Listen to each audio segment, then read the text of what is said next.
You're watching Pyro Media Network.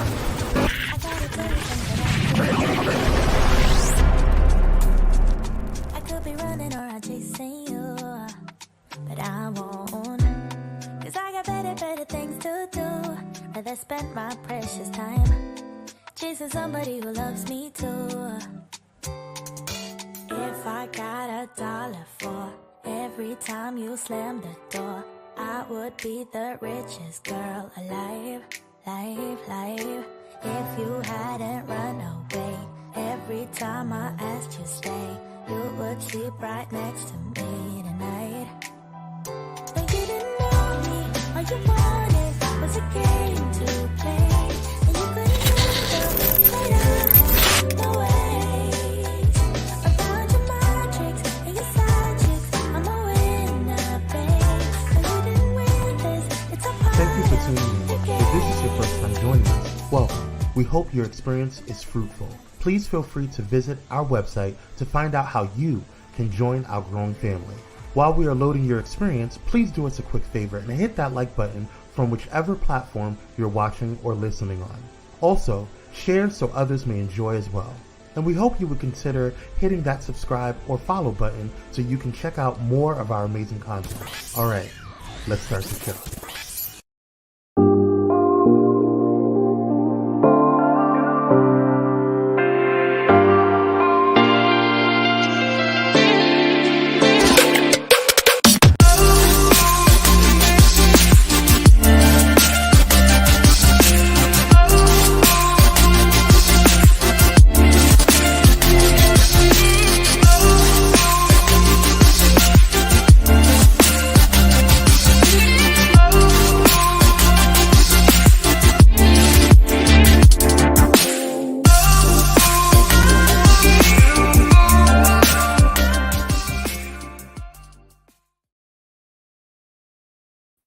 Hey, happy Friday, Junior. Welcome to Nicole D. Vick Live. I am Nicole D. Vick. Yay!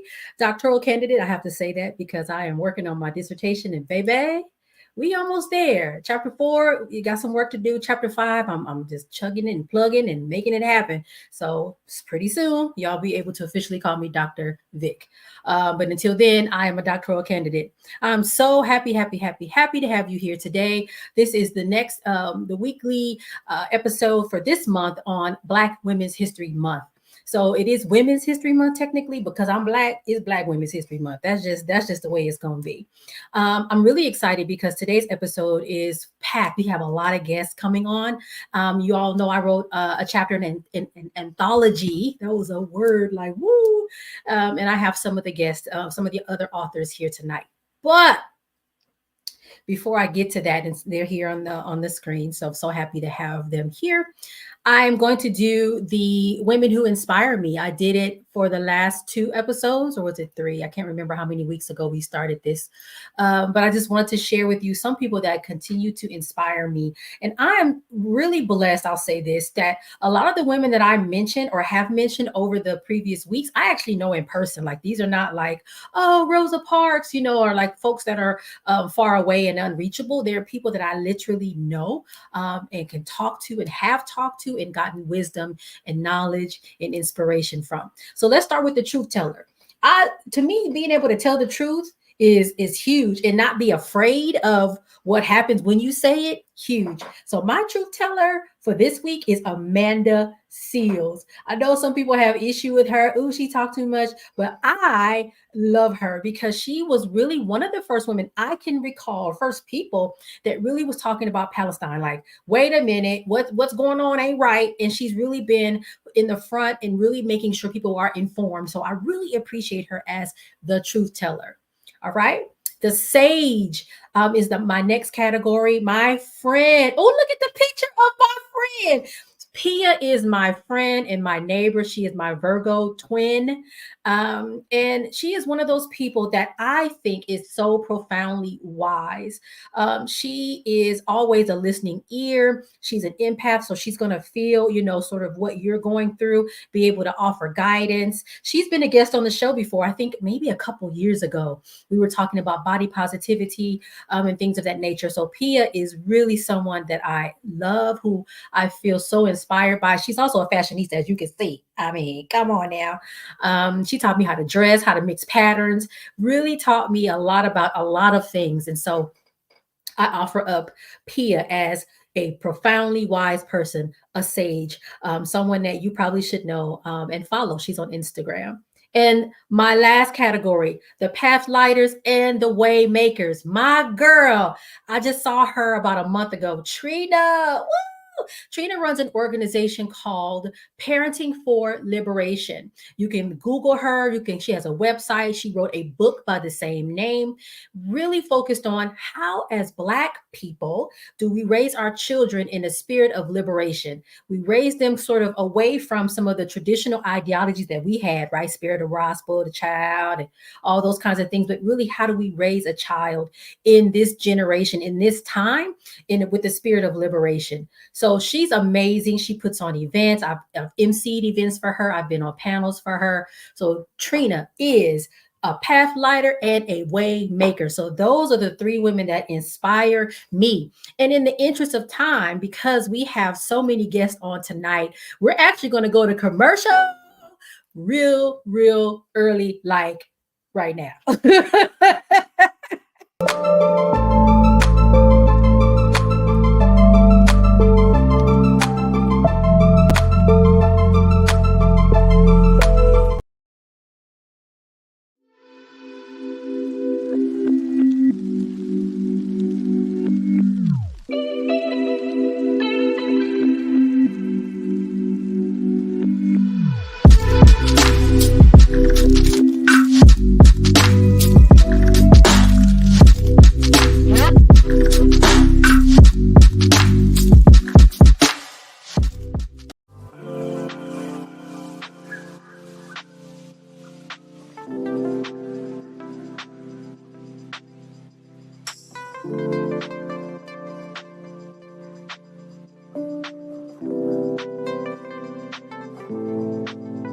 Because self-care should be luxurious.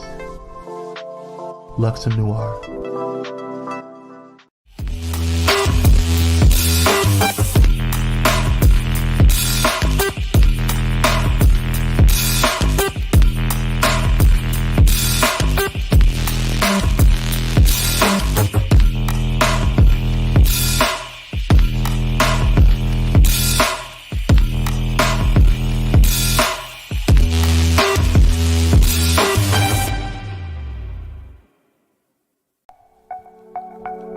Are you ready for enlightening conversations that transcend boundaries? Get ready for Conversations with Clergy, brought to you by the HIV Vaccine Trials Network. In partnership with the world's largest publicly funded international collaboration, the HVTN is dedicated to evaluating vaccines to prevent HIV and COVID-19. But their impact doesn't stop there. The HVTN is at the forefront of advancing vaccinology, social and behavioral sciences, statistics, immunology, and even contributing to the research on tuberculosis and COVID-19 vaccines. By supporting Conversations with Clergy, the HVTN not only brings you thought-provoking discussions, but also contributes to the global effort to combat infectious diseases. Tune in, stay informed, and be a part of the change. Conversations with Clergy, supported by the HVTN, empowering conversations, empowering lives. Join us in this journey of knowledge, understanding, and progress. Conversations with Clergy, proudly brought to you by the HIV Vaccine Trials Network, because together we can make a difference.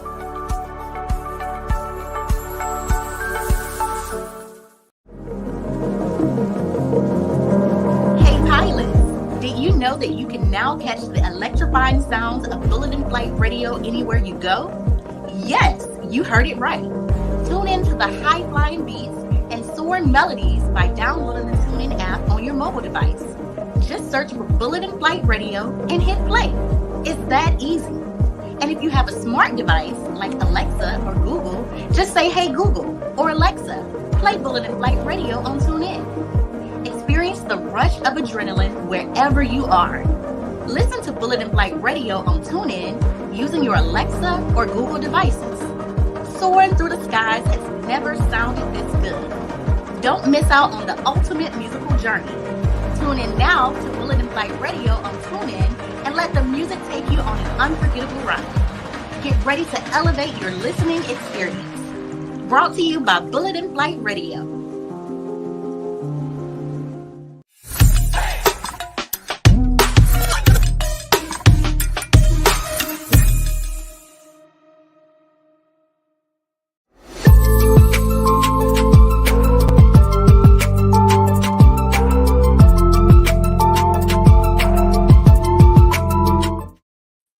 All right, and we are back, and I have a special treat, super special treat for y'all. You already know, as I've mentioned before, I have contributed a chapter to the anthology, and I can't say anthology. Why can't I not say hello? Anthology, Triumph in the Trenches. So tonight I have a few of the co-authors with me here, and we have a lot to cover. So I'm going to jump right in. Are you already here? All right. So I'm so happy that you're here. Let's go ahead and jump in. I'm gonna just go. I said go around the room. We're not in a room. Well, I guess we're in a virtual room. But anyway, how are y'all? Doing well. How are you? Good. This is what we gonna do. I'm gonna pull, each one of you, and I want you to tell me who you are, where you're from, and if you can, in 5 words or less. I know sometimes that's hard, like I can't say it. In 5 words or less, describe what your chapter is about. So since Natasha is right next to me, can you go first? Hi, Dr. Natasha Anderson. I'm from Atlanta, Georgia. My chapter is chapter 14. It's called Even With My Mouth Closed, I Still Speak. And it's all about having a voice even when I enter spaces. Wow. Okay. All right. Thank you. All right, Sharita, go ahead. Hello there, Sharita Rollins, and I am excited to be here with you. Thank you. My chapter is called Escalator Blues, and 5 words or less is a challenge, but I'm going to say emotionally intelligent thinking and decision making. Okay. I'm a conversation coach from Kansas City, Missouri. All right. See, we global. All right, Dr. Grenville, come on now. Hi, I am Delia Grenville, and my chapter is about workplace group aggression. I know all of you guys know what I'm talking about, that sort of weird silent thing that's happening. And you're just sort of like, how did this become about me being the person who did everything wrong? Listen. Hey, Dr. Mary, tell us who you are and where you're from, and in 5 words or less, if you can, what your chapter is about. Hi, excuse me. I'm Dr. Mary Darden Robinson. I'm actually in the Hampton Roads area, so I'm in Virginia. My chapter is actually about eliminating the diversity desert workspace. Oh, wow. Okay. All right, Leah, come on. Put your head wrap on. Yeah, with my head wrap on. Thank you for shouting me out. I appreciate that. So I am Leah C. Murphy, and I am based out of Philadelphia, Pennsylvania. And my chapter is titled "The Game is Rigged: Career Accelerators and Career Derailers." And in 5 words or less, it really helps people focus on intentional collaboration, sponsorship, and avoiding the burden of responsibility for others' microaggressions. Microaggressions. All right. And so I'll share my chapter. My chapter is around the call. I think I called it, I can't remember the title, but I think I said something like the call that's coming from inside the house. And for me, it's really about the fact that when we talk about sort of the issues of Black folk at work, we often think of corporate, but they forget it's a whole host of us in public service, government, local, state, federal, and we are suffering just like everybody else, and we're forgotten. And I will say this too, it also feels different because for us, we often work in organizations with words like equity in them, or there's supposed to be some public good, but then it's like, but how come, what, why they treat me like this in this space, and I'm supposed to be this person helping the community in some way. So that's what my chapter is about, and it was a really joy to write. It's based on my dissertation. So what prompted you to share your story in this analogy? What, when the call went out for, hey, we're looking for people that are in the workspace that can share sort of their triumphs and their tragedies and how they push through, what was the catalyst for that to happen? I'll start with you, Sharita. Yeah, so thank you for asking that. Honestly, I'm a person of faith. I was scrolling through LinkedIn one day, and I've been working on this branding and thinking about how to launch my business. And I came across the opportunity, and it was something in my gut that said, do it, do it. So I jumped in. I mean, no thought, no questions asked, told my husband, hey, I saw this opportunity and I'm going to join it. And I did, and I'm so thankful. I think I had the same thought, and I was like, "Oh, I hope they got Klarna or Afterpay, because baby."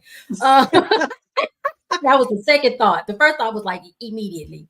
Immediately. Yes. Mhm. Dr. Mary, what was the reason that got you to say, I must do this and share my story? Well, similar to what Sharita just shared, I'm really big on being obedient in times when I need to be obedient. Um, Although I struggle a little bit in that area, when it is time to be obedient, I just know and I get the feeling I have to act. And I actually had read the first book that Elizabeth Lever wrote, I'm Not Yelling. And I remember sitting at my space at work, and almost in tears based on just the microaggressions, the ridiculous disrespect that's out there. And so when I saw that opportunity and I saw it was connected to her, I knew that it was right. Yeah. Delia? Yeah, so for me, I'd already been on sort of a year and a half long journey of sharing the story about workplace group aggression called mobbing. I didn't want to use the word mobbing at the beginning because most people don't know that it has a word. And in this mission to get this word out in the last 18 months or so, I see it all over the internet now. More people are acknowledging it by its name. And so when there was an opportunity to write something down that would be like more than 3 paragraphs in LinkedIn, I really wanted to do it. I mean, of course, as Dr. Mary was saying, it was backed by Elizabeth's work, which I'd already read as well. Absolutely. Something that my guest last week, DeLay, said, she's an HR expert. She talked about the fact, something that you just said that just stuck, said bing. She said something about the words, not having the vocabulary and wait, that's what that is. And I think that's so important. And part of the reason why for us, telling our stories is so important, sharing what has happened so people can say, wait a minute, you mean that's not just me? That this is also happening to someone else and there's a name for it? Wow. So I think that's very powerful, and really, really important for a lot of folks to help them navigate. Because for me, it's really about helping people get to the next step and figuring out, like, if you're not going to quit the workforce, you got to figure out how to kind of get through the weeds to get to the other side. Natasha, why did you join or decide to share your story? Well, that's actually funny because piggybacking off of what you just said, I think I spent the last 4 years being silent because I had this thought that nobody wanted to hear my voice. And then I went through a leadership course where I sort of I found my voice, and so I've been using it. So when this opportunity came up, I said, I'm going to take it, and I'm going to share my stories again, right? I used to write and I used to tell my stories everywhere. And then I thought, nobody wants to hear this story again. Nobody wants to, I don't want to talk about this anymore. But I figured, why not? Somebody can benefit from hearing my story and learning from my experience and my experiences. And so I'm going to tell it until the wheels fall off, or I'm no longer here to tell it, because it matters. My voice matters, and my story matters. And so I'm going to do this because I feel like this is what I'm meant to be doing. And so my voice is no longer going to be silent. I'm not going to let that happen anymore. Absolutely. I'm so excited. I'm happy that you made that decision. Funny thing that you mentioned being silent.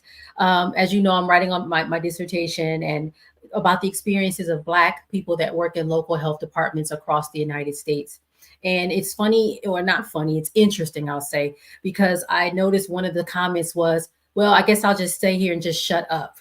And I was asking on LinkedIn for help. I was looking for a specific journal article or something to back up the concept of safe spaces.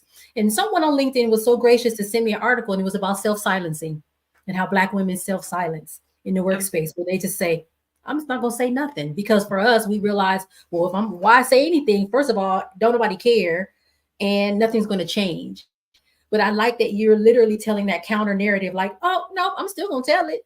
I'm still telling. It's so and so important.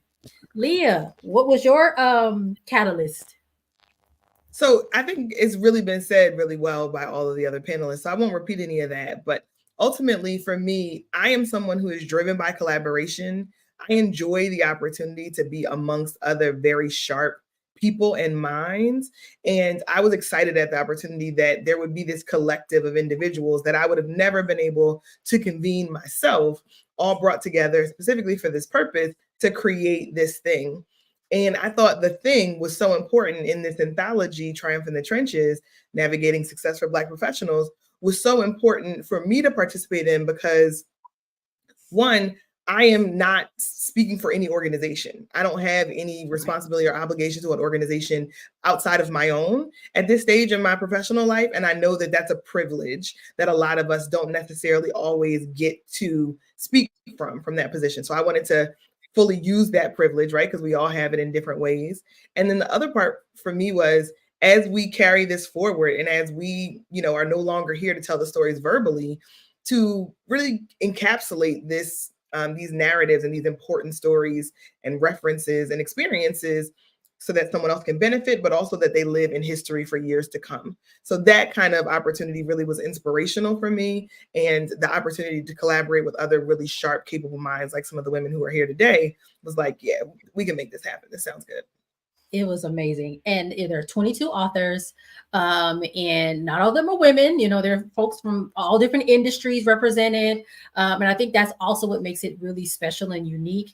And I don't know what happens to me. Sometimes I'll be asleep or on my way to sleep, and I'm like, you know what? And something will just come to mind. And that's what happened with me. I said, this book is like the Green Book, but for Black working people. That's what it is. And if all of you who are watching, or even when you watch it later in the replay, don't know what the Green Book is, back in the early days, and I don't know how early, but back in the day, as the Great Migration was happening and folks were leaving the South, Black people were leaving the South, going to the East Coast, Midwest, West Coast, they needed a way to figure out which gas station to go to, which hotel would accommodate them, which restaurants they could, go and get food from and not be harmed with violence, property damage, property loss, or anything like that. And so the Green Book became this sort of guide for people. Okay, I'm going from Mississippi to Los Angeles. So how, along the way, where can I stop for safety? And so I see this as a way for movement.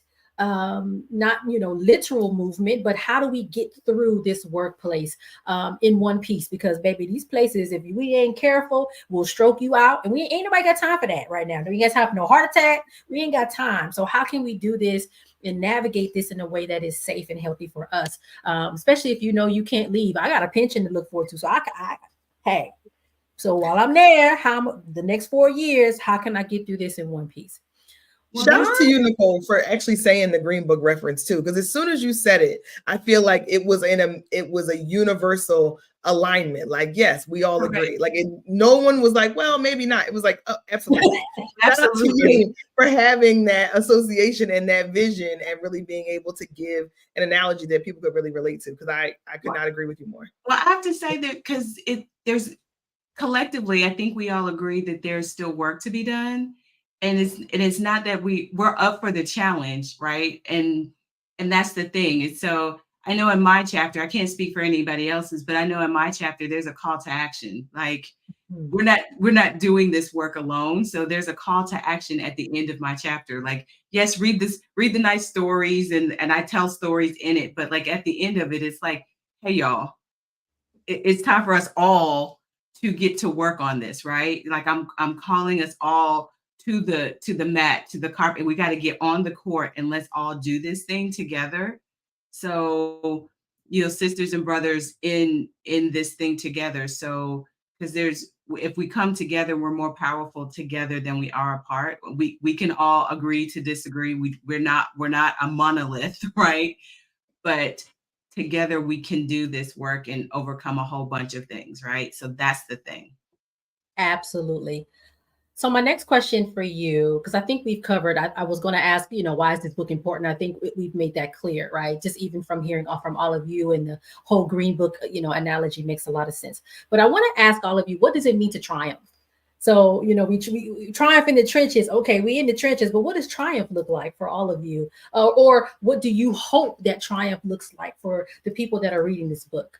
I will start with Delia. I think for triumph, right? It's something that comes from within you and feeling strong, feeling like you belong there, feeling like your story and the sense of who you are matters, but having a kinship with the people around you, regardless of who they are. And I think oftentimes the way we're treated in so many of these environments, we don't feel like we can pat ourselves on the back, give ourselves a little hug, self-love, cheer ourselves on, and feel that someone else would be cheering us on. I'm usually going to social media for that. Or, or for my spouse or my partner. And somehow, as you said, the green book analogy, it stuck with all of us. Why don't we have that safety in the workplace? Wow. And something that you said, it's funny how my brain works, because Leah had said something to me on your podcast, and I said I've said this to several people since, about rewiring your feedback loop, right? And being intentional about that. So to Delia's point, we should expect that. I think we should expect that. If we are, yay, I'm getting my doctorate, and you should expect your staff to be, or your supervisor to be happy for you. But the funny thing is, the literature says, because I'm in the literature because I'm writing this dissertation, the literature says that when Black people self-promote, hey, I just did this great thing. Oh my gosh. Actually, it's harmful. It's harmful to us, because the supervisors are like, wait a minute. It does some weird thing in their brain, like, but she Black. She ain't supposed to be efficient and smart. What's wrong with her? So we actually get punished for self-promotion at work. And it shouldn't be that way. We should be able to go to work just like everybody else and hype ourselves up, expect a pat on the back, especially if we're doing the work and putting the work in. And I know most of us are operating at a level high level in our workspaces. But I definitely appreciate your comment, because I think that is what we need to expect and what triumph does look like. But I also would like to offer what Leah said. And Leah, can you talk about that? How you taught me about, you gave a name to something that I was telling you, and I was like, I had never heard that before.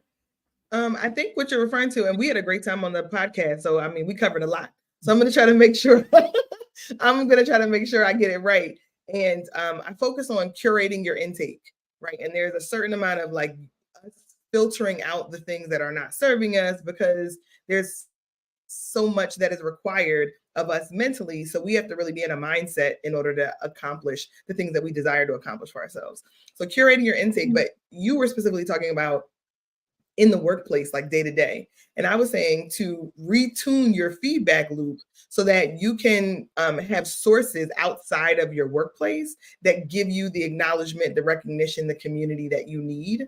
There's so many of us who are only getting or only operating at work. So we're very limited in the ways that we get feedback and the people that we get it from. And that will cause us to perceive the world differently, to perceive ourselves as not quite making it, as underperforming, or to be comparing ourselves to other people on social media. And then that sends us in a different direction. So ultimately, as you're retuning your feedback loop to say, what are the other sources of positive recognition, acknowledgement, collective, and community that we really desire and need as human beings? You can get what you need, and it doesn't require you to change your workplace. So that can come from community relationships, nonprofit leadership, volunteerism, church, ministry. It can come from a number of different places, but we have to be very intentional about bringing that into us so that we can create a balance between what we're hearing maybe from our manager day to day in the workplace versus the things that we know are worth acknowledging for us. So that's the curate your intake and then tuning your feedback loop. Absolutely. I love it. Love it. And I tell everybody, and they're like, what? And I'm like, yes, you have to kind of create this thing and curate your own because you might not get it at work, right? You might not get that. So yeah. Since Leah, you were talking, you want to tell me what triumph looks like to you or what you think it should look like for the folks that are reading this book?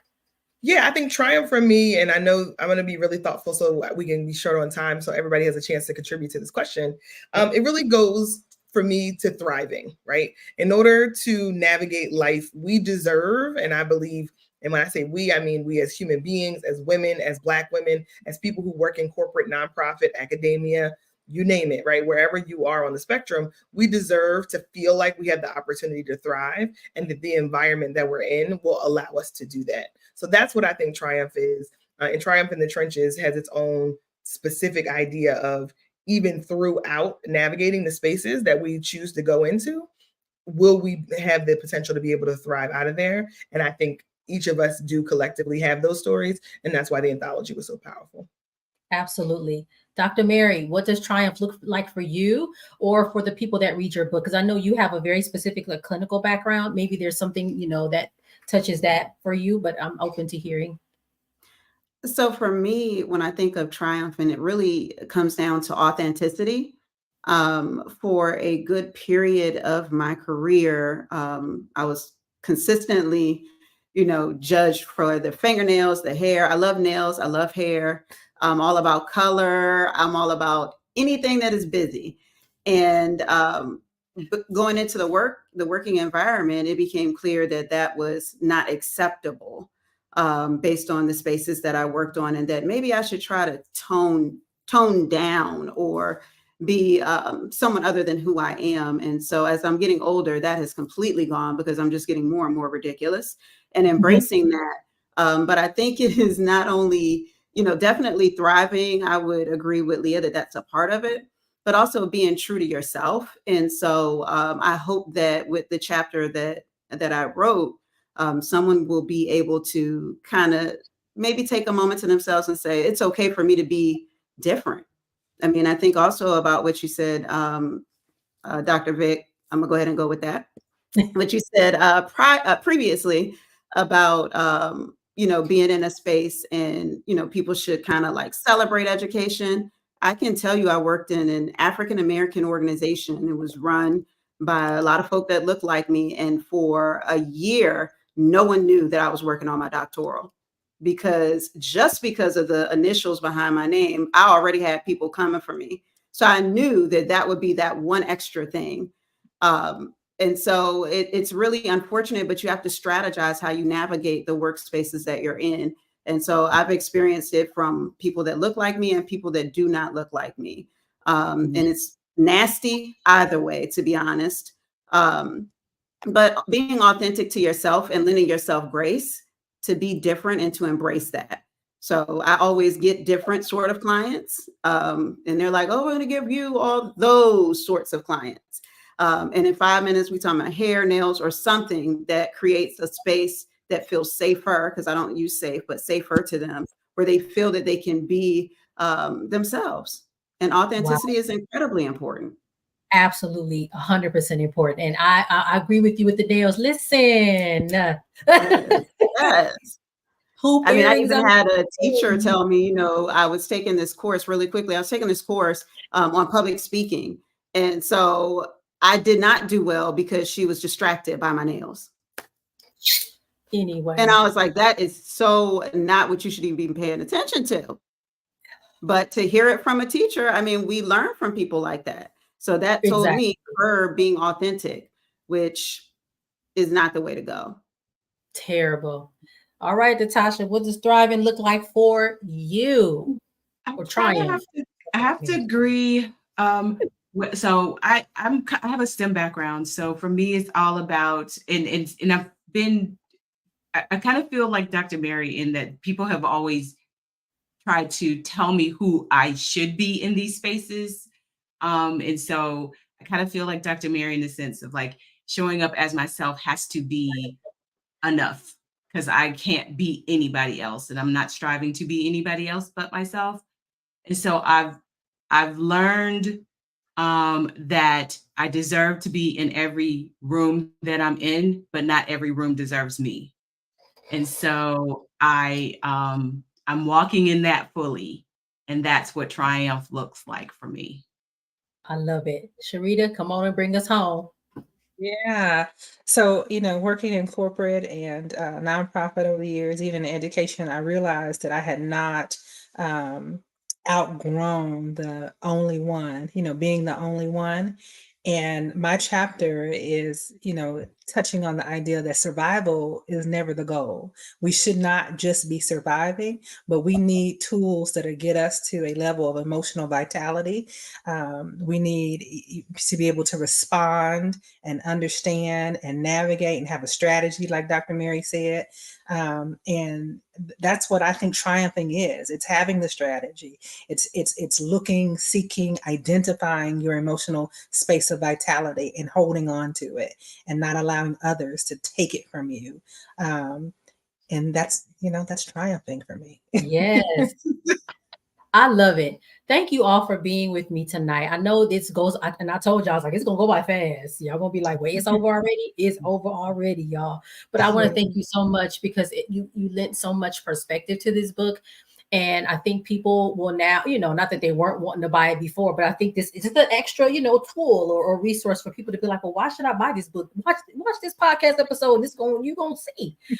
And so just FYI to those that are watching, the book is available. You have to go to your respective, whoever that wrote is contributed to it to purchase. It's not at like Target. It's not at Barnes & Noble. It's not on Amazon. So you just got to go to whoever your contact person. You can come to my website and pick it up. But all of the authors here also have their website where you can also buy a copy of that book and support them as well. Okay. So with that, we're going to close up because I have class in 5 minutes. I got to go to school. I'm still in school, y'all. I want to direct you all to my website, www.nicoledvick.com. That just popped up on the screen.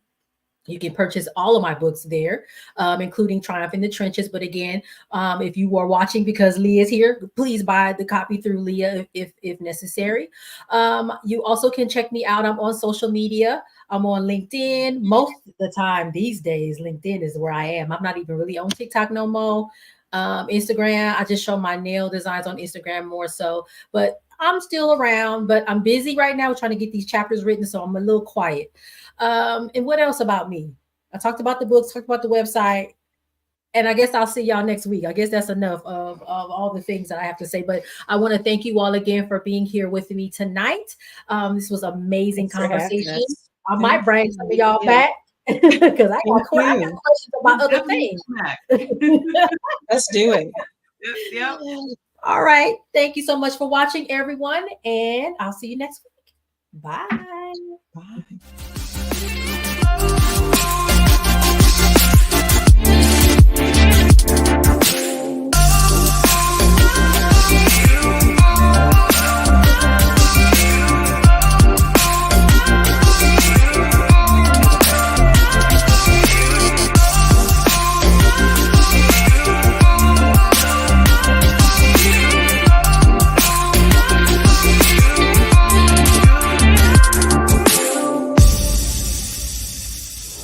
Thank you for watching Pyro Media Network. For more information, please visit pyromedianetwork.com.